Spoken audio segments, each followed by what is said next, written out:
Welcome back to the Fight Card Podcast with your host, sPidA.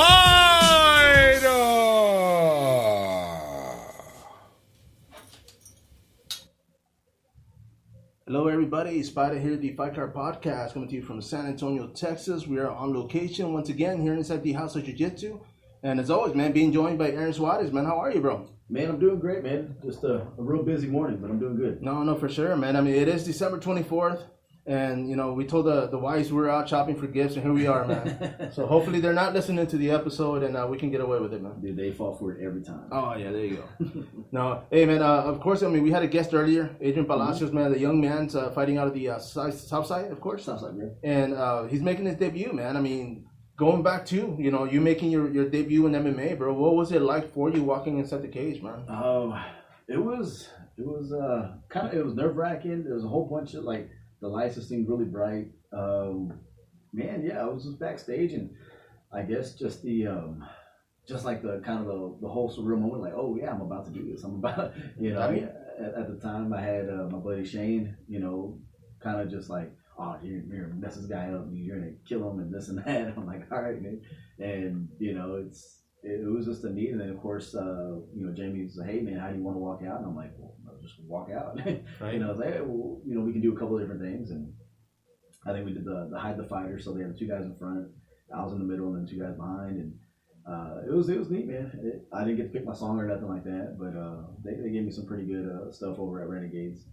And then man, just walking in, it was a square cage, and just, yeah, it was just kind of surreal. You don't realize you're in a fight until that bell rings. And so that first punch, man. Yeah, man, it's just kind of nuts, man. And that moment, I can see how it really takes a lot of young fighters over, man. I mean, I think I was 19 or something at the time, yeah. So you know, yeah, it's a lot of eyes on you. Just, you know, it's real bright in the cage, and then it's real dark, you know, around. So it just makes for the whole thing. The referee's coming up talking to you, you know, like, hey, all right, guys, you know, went over the rules backstage, and I'm like, yeah, I think we did. Right. Was that you back there? I can see. Yeah. Shadowboxing. But man, so you made your debut for Renegades. Yeah. Oh, you see, I didn't know that. Yeah. I thought you had fought for Tama as your debut. No, dude. It felt like a debut again, because when I fought for Tama or for Chip, they gave me, and I always kind of say, but I was like, man, they kind of gave me to Donnie Blue, man. I think, you know, with him, I think he was like 4-1 or something like that. And right. I had lost my debut in Houston, and so I was coming in. I was 0-1. I'm going against 4-1, 4-2, whatever he was, and I had seen some of his videos on YouTube, and I was like, oh shit, like this guy's gonna. You were like, I'm fighting this guy. Yeah, you know, he's a taller fighter. He's lanky, and then of course on top of that, he wants to take me to the ground. So I'm just like, you know, what chance do I really have? So I remember just kind of sprawling and doing all kinds of things during training to make sure I don't get taken down. Which it didn't help. You know, he still took me down. So you know, props to you, Donnie. You know, wherever you're at now. But yeah, no, man, made the debut for Renegades in Houston. Yeah, okay, cool, man. And I mean, you mentioned the square ring. I mean, the cage, right? Yeah, the square cage, man. So, which was a different, you know, look and a different appeal. And I think that was something that even, you know, Sauce Elise, you know, but I guess he was looking for and wanting, you know, kind of separate himself from all the other organizations. But yeah, man, definitely crazy moment, and first fight of the night. So it was great to kind of get that out of the way. And after that, that was it, huh? I'm in. I was like, I'm in the gang, you know. And I mean, of course, fighting Donnie Blue, man, that was here in San Antonio. It was at Sunset Station, right? Sunset Station, man. You see, and I mean, fighting away from home and fighting at home, I mean, how was that like, dude? I mean, were you more nervous fighting outside the city, or? You know what, man? I always enjoyed fighting here in town, just because, I mean, you have, you know, all the cousins, the team, and like, you don't, nobody has the excuse of, oh, well, no, I'd make it, man, but it's out of town or whatever. It's like, no, we're literally like, on the street I just saw you driving out, man. What's up? You know, so, but I mean, but you know, I think for me, I always enjoyed fighting here in town. It was just nice because I knew after the fight I was gonna be able to go back home. We could stay out, you know, go eat somewhere, and then after that we're going back home. So it was nice, man. I think out of town, you know, whether it's Houston or, you know, Louisiana or wherever, it was just like, okay, where do we eat, or what can we do, or what's close by, man? Yeah, do we just, you know, do we go back to the hotel, and so yeah, man, I've always enjoyed in town. And even back then, I mean, did you have a go-to meal after your fights? Was there a place that you were always like, man, I gotta eat this? Not really, man. So again, young fighters, I've told you guys not to drink after a fight, but I was like, where's the first place I can get a beer at? Yeah. So I think at the time it was really we'd go to Chacho's, but the new one on well, now it's not new anymore. It's not even there. But the one that was on Parent Battle. Oh yeah, bro. So yeah, the 2-story one, right? That thing was like that thing was huge, man, and a lot of stories over there. But now I'm kind of glad that place is taken down just because there's a lot of shooting. It's an eyesore and a lot of bad shit going on. Oh yeah, man. So but I'm sure that guy made some money off the insurance, and I don't know what he's doing. I think they have a kitchen or something across the street that they. Oh really? I didn't even know that. Yeah, I think so. So it's they're fine. No, yeah, they're good.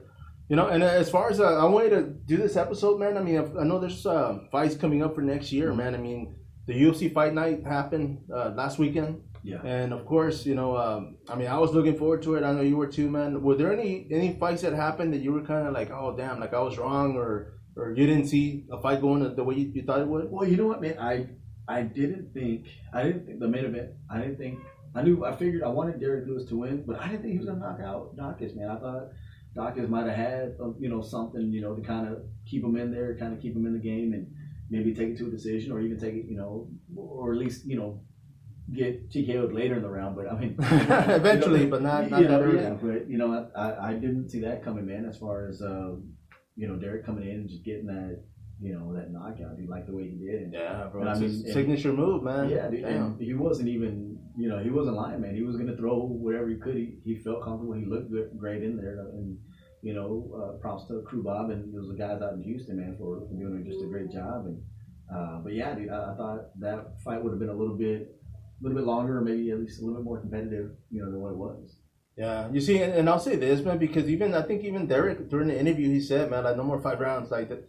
I mean, he wants to finish early because he knows he can't, or maybe he can go past 3 rounds, depending on the action. But I mean, his forte is to go in there and knock it out the park and go home, man, and that's what he did. Well, and one article I read was, or at least I went through, was talking about how Derrick probably won't fight for a title anymore, but he'll probably be that guy that's maybe 2 or 3 steps before the contenders.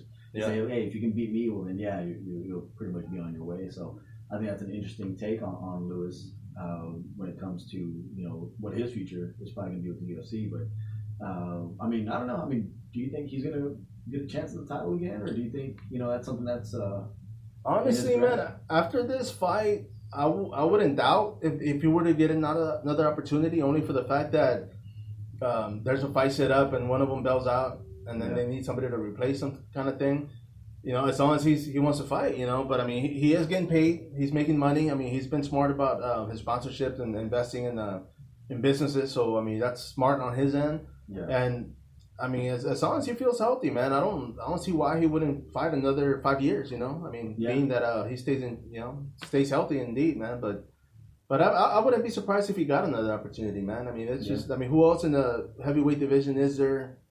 Well, I think my thing is, will he be able to get past Gane? Again, like what I'm saying, because I think now you're going to get a lot more heavyweights that are a little more agile, a little bit more, clean. And I think what we saw in that fight, I mean, he was able to really, out footwork, Derrick, and kind of, what I'm saying. So I think it's going to be tough for him to get back up to a title fight, but I don't think it's possible. But it's like, I mean, I don't know. I mean, I think that whole gatekeeper stereotype, I mean, I think that could fit him really well, and he'll kind of really separate. Like, he'll be the line that separates the contenders from the actual, guys that are just in the division, if you will.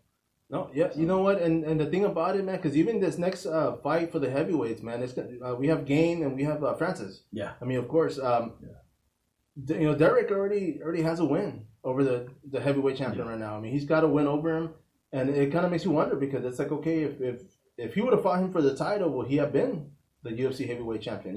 Yeah, true. So I mean, we'll see, because if I know the talk right now with the UFC, man. I mean, even Dana White had posted that this is probably his last fight, for Francis. And I will not say his last name. You can, because I cannot pronounce that. Zingano. No. Yeah, Ngannou. Yeah, Ngannou. And yeah, so it's but it for me, man. I mean, if he does leave the UFC, I mean, will the boxing community accept him in a title bout or up at that level?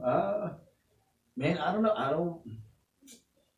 Damn, dude, I don't know, because he'd be a hot free agent, man. I don't think a boxing thing. I think he'd very. I think somebody else, like, I don't know, Gamebreak could afford him, but I mean, I think Triller would pick him up with something. You see, could you imagine him in the triad? Bro, you see, and my thoughts exactly were, you know what, he's gonna go obviously who's gonna pay him. Yeah. But as far as pro boxing, I mean, I know he had said he wanted to fight as in boxing, man. So I don't know how he's training, and I don't know how good his boxing is as far as, on my end, but I see him more of a money fights. I see him, going to triad, of course, and fighting a boxer, a professional boxer. I see him going to, I mean, even if Gamebread were to go that route, I mean, he'd be scary as shit to fight bare knuckle, man. Yeah, but dude. I see him, you know what I mean? Like, opportunities like that, man, or even, not so much fighting a Logan because they'd fucking die, but just in what I've been calling fantasy boxing events, I mean, that's, the guy obviously wants to still keep competing. If he does leave the UFC, then that's going to be interesting. But say if he wins, man, I mean, that's going to be a good one, man. I mean, do you think Gaines going to be the next UFC heavyweight champion? Man, I think so, man. I think he has all the tools to kind of beat Francis, and I think a little bit younger. I want to say this, and I think he was impressive with the way he handled Derrick, in their fight. So I wouldn't put it past him on being able to handle Francis, that way. And I also believe too that they used to be training partners, right, or something like that, right? So I think someone will think, hey, I want to test myself. I want to make sure, I want to show him that, hey, I'm just as good as you. I'm better than you. And I think he might have that chip on his shoulder too. But man, I can, with looking at Francis and his development the last couple of fights, man, where he went from really rushing guys to where now he's just like, oh, he hit him hard. Okay, cool, all right. Now let me just stay and pick my spots or whatever. Yeah. So I think that development in Francis has gotten really good. So I think, it's going to be, it's either going to go all 5 rounds or it's going to get stopped in the first. I really don't see it. Yeah, it's going to have to be either or, man. Yeah. And they do drag it out. I mean, the bout itself is going to be taking place next month, man. I mean, the new year. Mm-hmm. And it's going to be for UFC 270, I believe I was reading. Yeah, and that's going to be a big card. Do you know anybody else in that card yet, or no, is it still too far out? No, actually, I don't think. I know fighters have been posting as far as them fighting, but I haven't seen anything as far as them being matched up. Okay. So that's gonna be interesting, man. I'm actually looking it up right now. But I was gonna say, man. So say worst case scenario, Francis ends up winning. Say he wins and he retires. He takes the belt with him, man. Ooh, yeah. I mean that's gonna be a slap in the face for Dana. I honestly don't think he'd care. I mean, I know he said that the whole thing was his management as far as them wanting more money and wanting him to get paid more, because that's the name of the game, man. But it's just, I mean, a lot of fights don't happen because of that. It's because, you know what, this guy would be good fighting this guy, but this guy wants $50 million, and you know what I mean? So that's when the fights get scratched, and that's a lot of behind the scenes stuff that we don't see, you know. But I mean, say, okay, Francis wins, man. He leaves the UFC no longer. I mean, would you be surprised if they were to run up another Derrick Leeis and Game fight? Man, no, I think that'd probably be the match he'd have to do. And not in Houston, and not at the Houston, Apex, somewhere where he can just not be. I mean, because that's what I'm kind of looking at. I'm not saying Derrick Leeis would have won. I mean, he probably could have, but I think he would have put up a better fight, man. I mean, he did get nervous. He was fighting locally. It was a lot on his plate. But, I'm interested. I mean, I'm a fan of the guy. I've seen him fight live here in Texas twice. Yeah. And, I mean, when I see this guy, I'm thinking, okay, dude, like, this guy's going to kill somebody, man. And his thing was to take people down. Yeah. And I'll say this, man, because there was one fight that I saw him in, and I guess it always depends on the ref, because he'll fight a wrestler, and the wrestler keeps taking him down, and they kept standing it up. Yeah. Like, they wouldn't even let the wrestler get composure. They were just kind of, okay, get up.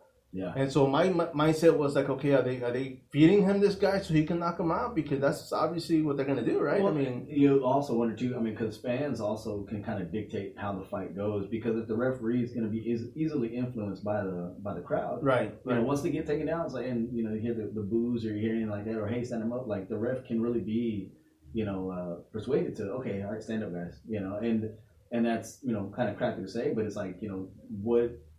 You know, the ref has to have a standard of saying, okay, hey, they have to not be moving, they have to not be trying to get any type of down the position, then I'll stand them up, you know, or it's got to be, you know, I have a 10-second rule. Okay, hey, for 10 seconds there, you can kind of get your positioning or whatever, but then after that, hey, I need you moving, I need you being active, and if you aren't, well, then I'm going to stand you up, and I think if the fighters understand that beforehand, you know, or the referee makes it clear beforehand, hey, this is my process, I think it'll make everything a lot smoother, and it won't allow the crowd to really dictate when they get stood up or not. Right, and it does happen, man. That's one of the things we've talked about before, man. I mean, when even the fighters, you fight at your opponent's hometown, then of course, you know, their friends are going to be there, and if they get in a bad spot, they're going to boo it, and even if that guy gets one shot, they're going to, you know, cheer the hell out of it to where it's going to influence, you know, the referees, man. I mean, it's going to be crazy, man.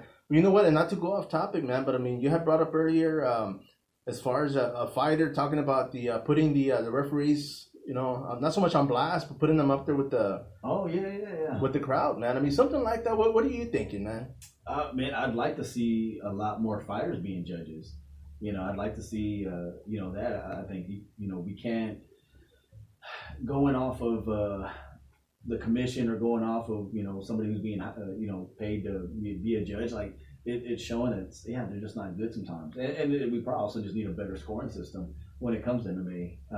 You know, but yeah, I know in the last little fight that they had, it was Angela. You know, Angela Hill. She wanted, you know, the judges to have a face just as big as the referee, so that way they can face the same criticism. But if it was coming from a different fighter, I would understand that, but it's also coming from her. You know, you got to finish somebody too. You know what I'm saying? And you know, she hasn't really done much to finish fights. I mean, she was in a great back and forth this last time, but you know, at the same time, it's just like you got to finish fights. You leave it in the judge's decision. Everybody knows, man. It just depends. I mean, the judges, from my understanding, they don't have monitors. I know in the UFC they kind of can see, but they're too focused watching the fight. I mean, if I'm sitting on one end and the other guys, we're watching two different aspects. I mean, I'm seeing, okay, this person is just laying on this fighter. The other guy's seeing that person on the fighter throwing blows. You know, it's just hard to kind of like dictate. But I mean, with that being said, man, I mean, as a fighter, you want to finish the fight. I mean, you want to finish. Because if not, then it's a coin toss, man. Especially if you're fighting away from home and in your opponent's hometown. Yeah, and I mean, I've seen fights where I felt like one guy was dominating, and then the cards came out, and I was just like, oh, like, what the hell? I was like, damn, I was off. You see, and it happens a lot. Like everybody, as soon as something happens, everybody's like, man, what fight with the ref watching, man? Yeah.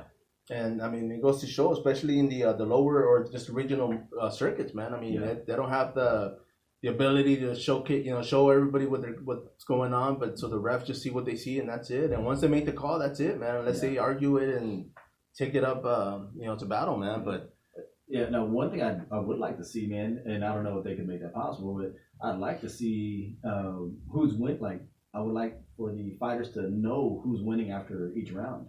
Oh, nice. You know what I'm saying? Because I mean, I forgot what fighter said it, and it was I want to say maybe a few months back, but they're like, you know, we're the only sport that the participants don't know if they're winning or not.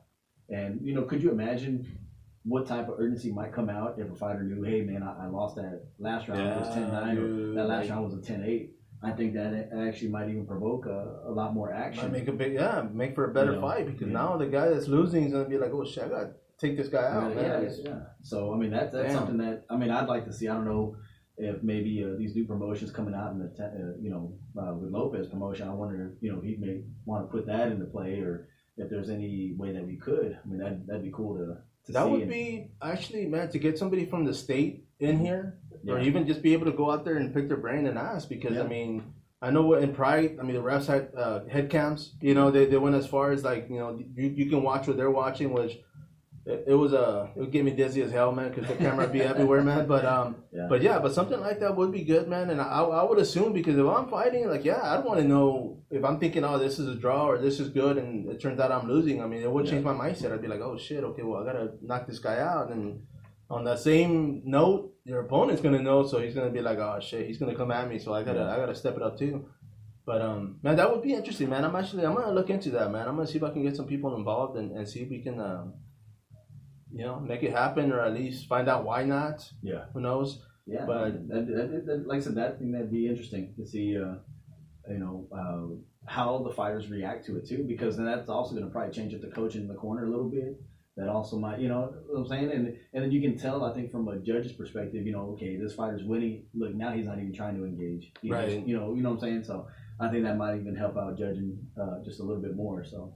No, yeah. And man, and not to, once again, I mean, as far as we have mentioned the card, man, we have Brandon Moreno's on there. He's actually defending his title against Figueiredo. Yeah. So that's another one. And I don't know. I don't want to say it was under the radar because I didn't even know, but this is their third match. Yeah. So, and what I'm interested in, man, is Figueiredo, man. He had talked about his weight cut. Him struggling from it, and here he goes, man, going back to that, dude. So hey, man, when you got that championship goal, right there in front of you, I mean, that's kind of the biggest motivator right there. No, for sure, man. Especially bigger payday. So you want to lose another 10 pounds to get this much, then.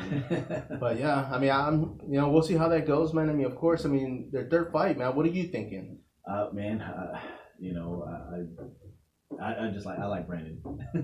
Moreno, his whole story, his whole thing coming back. So, with this one, I think there's probably going to be, 3 rounds, or I'm sorry, probably go the distance. I think these guys are pretty, well evenly matched. Right. Explosive. They were both at 125. 125. Bro. So I mean, action packed. You got fists flying, them jumping around the cage, just about everything else. But with that one, man, in particular, I'm gonna go with Moreno. I'm gonna be on the same boat, man. That's gonna be a good fight, and I don't even know who had said it back in the day, man. But they're saying in order to be the champion, you need to defend your title at least once. Yeah. And I think that's gonna be Brandon, man. I think he's gonna be able to defend that and then go from there, man. Yeah, no doubt, man. Man, this card, it's got a lot of names that I will not pronounce, bro, because it's they're tongue twisters, man. The other card that's gonna be that's gonna be on the card, it's gonna be Greg Hardy, man. He's actually fighting on this one, 265-pound weight limit, I guess I would say, heavyweight. And his opponent, I just looked him up right now, man. The bow constructor. Now this guy is Alexei Olenek, and he's 59-16-1. Okay. So the guy's been around, bro. 59-16-1. That's a lot of fights, man. Yeah, dude. I mean, this guy, he comes from one championship. I mean, he obviously has experience. I don't want to say he hasn't. He's actually fought in the UFC. I was going to say, I wonder if he make that transition from ring to cage. Yeah. But he's coming off a 3-fight losing streak. Olenek. So that's interesting because now I don't know if they're going to feed him to see if he can stay in the promotion or... Yeah, I mean, that's usually the case, ain't it? Yeah, bro. Unfortunately, it is, man. But I mean, he has lost to Derrick Leeis. That was to right hook in round 2. He has a win over Fabricio Werdum, which I remember. Okay. And that was a good fight, man. It was back in March of 2020. And I mean, Alistair Overeem, of course, he's fought a lot of tough dudes, man. Travis Brown. I mean, he lost to Alistair, but I mean, it's just. The type of talent that he has. I mean, he obviously has experience. Mm-hmm. So we'll see, man. And on this one, I mean, I'm curious to see if Hardy gets. I don't think he's on a losing streak, but I think he lost his last one, if I'm not mistaken. I think that's the one where he got knocked out. So let me see. I'm trying to look. Oh, where he got caught, man. He was calling the guy Taitu Vyasa, man. He actually called him to the middle and he got freaking planted, dude. There's certain things that you don't do, man. Yeah, you ask for it and you get it, man. But he's coming off 2 losses, okay? See, I didn't even know that. And what do you call it? Even with Tua, man, I mean, Ty, like, he's the one that got kicked, right? Or he kicked him or something like that. Yeah. And, like, the guy had the double guard up and everything. And it's, dude, that's... We'll see, and we'll see, because Greg Hardy, I mean, I don't know if he sells tickets. I know his name was out there. He comes from football. I mean, NFL. Yeah. He got into that little controversy and started competing. I mean, the guy is a stud. I mean, he freaking fights. He's he's had his controversies in the ring, man. The whole asthma thing, man, where he was actually took his inhaler and they stopped the bout. I mean, that was kind of crazy, but yeah, man. But we'll see. I mean, I don't know if they cut either or if they lost. I'm pretty sure his opponent, his record's not that great, but it's gonna happen, man. Yeah. I mean, the card, and I don't want to say it's a bad card. I mean, there's some good fights on here. Mm-hmm. Alexa Grasso, man, she's actually coming back into action, man. She's fighting Viviana Araujo, and this would be at 125. Actually, boom, yeah, it is. Yeah. You see, and I'm a fan of Alexa, man. I mean, she's, from the get go. I mean, of course, she has good looks. She's an attractive lady, man. But she comes out to fight, bro. And I mean. She just won the UD over Macy Barber. Yeah, you see, and I think there was an injury or something had happened because I know she was out for a while. I mean, that bout was actually back in 2021. Yeah. There was a canceled bout in November of 2021, and that's when she was supposed to fight Joanna Wood. Mm. But something I remember reading on it, but I think there was an injury or something happened, so she wasn't able to fight. But I'm glad to see her back on here. I mean, a lot of these ladies, man, even the guys out there, man, they're showcasing, doing good skills. I mean, showing their talent. So I'm looking forward to it, man. That's gonna be a good bout. Yeah, no, with the females, man. I mean, they've been evolving. I think pretty rapidly. I think you think about times where even some of the ladies that was it Gina Carano when she was fighting? Yeah, bro. I mean, comparing that skill set to what the girls have now, it's just it's night and day. And those girls, man, they're coming out and they're getting better and better. And I'd like to actually see a gym just full of female fighters and just kind of see what that looks like, and see if that can kind of coexist a little bit. And that'd be interesting. See if that even helps them out. I think with MMA as being it's predominantly male, right? And so I think if you can get that one female head coach, and then she can end up making a whole bunch of female fighters, I think that'd be pretty cool, pretty sweet to see. No, for sure, man. Because I mean, it would change the mentality. I mean, the fact that they had, and not to say either or, but I mean, a lot of the women now they train with men because they're dominant as far as in the gym. Yeah. So they get that bigger guy, stronger person, and then they go fight, and sometimes that's an advantage.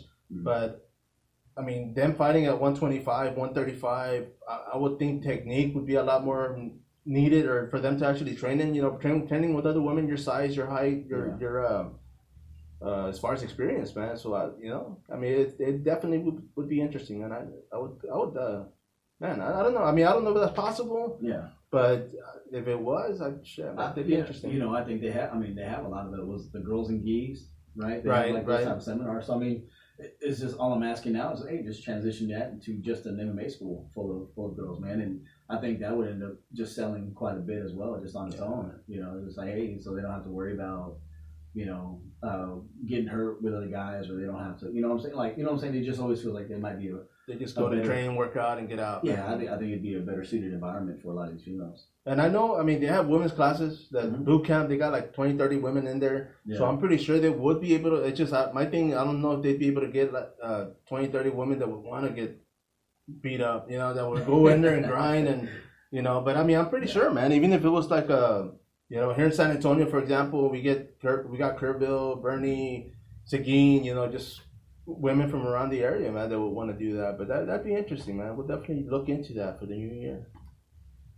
Now, that bout itself, man, I'm looking at one more bout I wanted to ask you about, and that's going to be the beginning of the card. I mean, of course, we have Kay Hansen. She's fighting, and that's another name I cannot pronounce, bro. Jasmine Yasudivius. She's 6-1 out of Canada. I know, right? That sounds about right. And 6-1 record. She's actually ranked number 78, coming in with 2 wins. Okay. Her last fight was actually this year, man, 2021.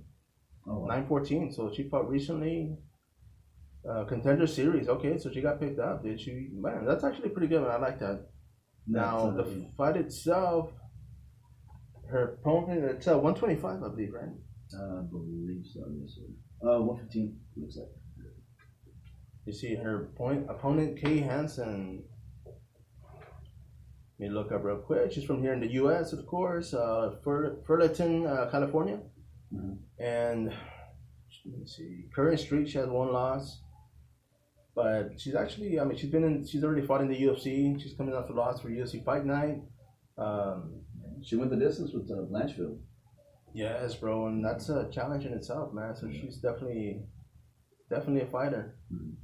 I mean, Emily King was her debut Invicta. She came up through Invicta. So, I mean, we already know Invicta, just so we were talking, man. It's a feeder company. I mean, all women, of course. Yeah. In the promotion. And that's going to be a good one, man. So the ladies, I mean, it's actually going to be at 125. And, I mean, being the first fight of the night, of course, you know, fireworks, man. Oh, yeah. No, definitely, man. Man, yeah, I'm probably going to be leaning more towards Jasmine on this one. It's not by much, but just looking at, you know, yeah, what she's done. It doesn't show all of her fights on her record on MMA Junkie, but does show some TKOs and some unanimous decisions for wins. So, but let me see. Yeah, Kay, she has the same thing, but I'm gonna roll with Jasmine. Dude. I'm gonna roll with Jasmine on this one. I'm with you on this one. Actually, I think she's got a little bit more. I mean, from what the fights state, you know, her stats, should I say? I mean, she actually looks a little bit more well-rounded. But nonetheless, man, I mean, they're both young. You know, her fighter, her opponent, she's 23 years of age, and I mean, at that lightweight, I'm thinking explosiveness, of course. You know, a lot of back and forth. Yeah. You know, and not to say they don't have knockout power, because they could probably both knock me out, but. I expect a submission or a TKO, man. Yeah, no, definitely, and then they both have those on their records, man. As far as, you know, being able to get that submission or even that TKO finish, and something about seeing smaller girls like that, you know, the 115, 125 girls, and you get that TKO finish, man, it just looks so brutal and nasty. And, oh yeah, bro. It's really good. I really enjoy that. You see, man, and now that's gonna be for January 22nd, and of course, UFC 270. Mm-hmm. Right before we wrap this up, man, I wanted to bring up a couple of things that have popped up, man. And this is, of course, man, the whole Logan Woodley, you know, rematch that happened. Yeah. A lot of people calling it a fake. A lot of people saying, you know, but, you know, the winner is Woodley, man. I mean, I know he got paid. Yeah. I mean, it sucks that he got laid out like that, but, you know, whether it was a fixed fight or not, man. I mean, I think I brought up the fact that TMZ had supposedly, you know, posted that it was a fixed fight, but I don't know if he'd want to go out like that, though, man. I mean, if it was, you know, I heard the same things too, as far as, you know, it being a fixed fight and this and that. I mean, I went back and I looked at it and I saw it in real time. It didn't look fixed, man. It didn't look rigged to me. Like, I mean, if it is, I mean, that sucks. I mean, you know, Woodley is, you know. I mean, that's pretty much it for him. Yeah, you know what I'm saying? Like, I don't think you can take as a credibility anymore as a fighter. I don't think you can do, you know, anything else. Like, I don't think anybody would want to sign you again, right? Right. And, you know, which he probably knows, man, if it does come out as it was fixed. But, you know, from everything that he had been talking about, he's, you know, from Ferguson, you know, he's this, he's gangster, he's whatever. That's not the way you do it. You know what I'm saying? Like, if it, you know what I'm saying? If it was fixed. Now, to me, the way it looked, man, it looked like, you know, Paul had really set that overhand right up, you know, because even when he threw it, he was still kind of, you can see him looking at his stomach, at his, you know, at his body. He had just finished hitting his body as well. So it was like, as, you know, Paul was going to throw it, he was still looking at the body, and he just slipped it over the right, man. It just looked like basic boxing that beat Woodley, man. And well, let me say this. I mean, say it wasn't so much a fake knockout, but could it have still been a fixed fight? A fixed fight. Like him dropping his hand and then letting Logan plant him and... Yeah, well, see, and that's the thing. I'm still under the belief that Woodley was still going to try to block some type of body shot that was coming, that he thought was going to come at him. And he was able to, you know, come over the top of Woodley's guard. You know, I think it's no different than the question mark kick, right? When it's going to come to the body and then the fighter throws it over. And I had a training partner, Tony Nelson. He was already like 6'4", but he was able to throw that question mark kick, and he would hit us in the head every single time. You know, so it's like, you know, at that point, if I've been hitting the body this whole fight and it's not really going my way, this and that, and then I see what I think is another body shot coming to me, I'm gonna block to the body. And I think that's exactly what happened to Woodley. I think he didn't want to get hit to the body anymore. Oh yeah. You know, no matter how you look at it, man, it's Paul's still a much bigger guy than Woodley, and so getting hit by him, no matter what, I mean, that hurts. So if he's kind of tagged you in the body already, I don't want to get hit in the body again. Same spot, man. I mean, it is what it is. Unfortunately, it happened. And the other thing I want you to bring up, man, of course, right now what's hot is, I mean, I've been back and forth with Nate Diaz, whether they're going to leave the UFC, whether they're going to fight. Of course, Logan's still calling everybody out. It's celebrity boxing for me, man, and that's basically what it is. I mean, I know a lot of boxers out there that fight professionally. Yeah. Not just they take it seriously, of course. But I mean, Logan, he comes from YouTube fame, so he's already got money behind him. So yeah, he can make these fights happen, and it sucks, but it kind of like makes you realize, okay, you know what? Just like we were talking earlier, man, with Adrian Velazquez, we were telling him like you got to build up your name. You got to get a brand. You got to, because promoters are gonna want to sell tickets. They're gonna want to, bring people in that are gonna sell tickets. So it's a win-win for them. And as fighters out there, man, of course, if you're starting off and you're looking to make this a living, then by all means, man, start building up your persona, start building up your fan base. Man, get better at holding interviews, get better at all that stuff, man, talking to people and, just kind of having all those different things that a lot of fighters, they kind of don't have sometimes, you see? And I will say this, man, when fighters, and they always ask, like, how do I go about sponsorship, or they've asked before also, man, but what I say is, okay, get a shirt. How many shirts can you sell? Yeah. If you can't sell no shirts, man, then that tells you something. Yeah. That means you got to build up your friendship, get better friends, or who knows, man. But that's pretty much how it's played out, because just like a promotion, a sponsor, they're gonna want to, for you to bring customers, they're gonna want you to bring, buyers, of course, buying product, I mean, there's companies out there that have money to burn, and more power to them, but not a lot of companies do, man. So, in the fight game, you're going to lose eventually.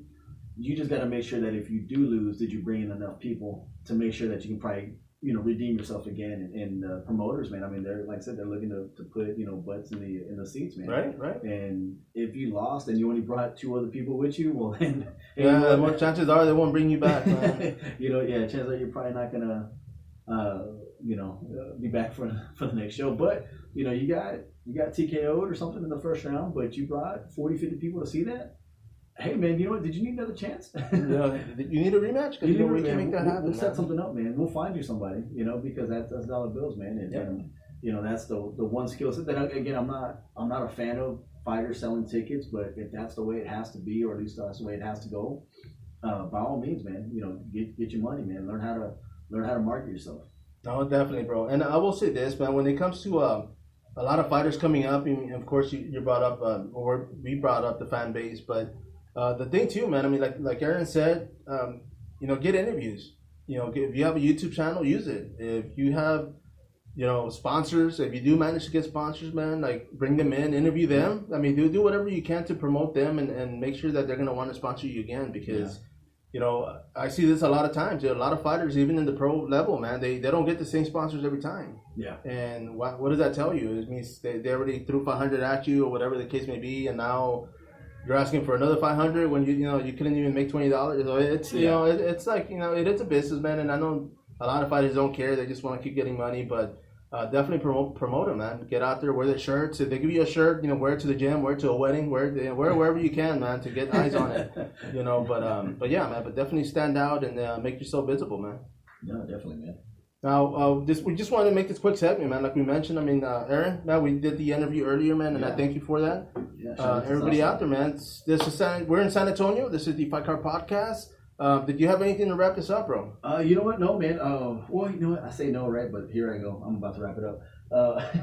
So working with Spider-Man the last month or so, and we getting a lot of stuff.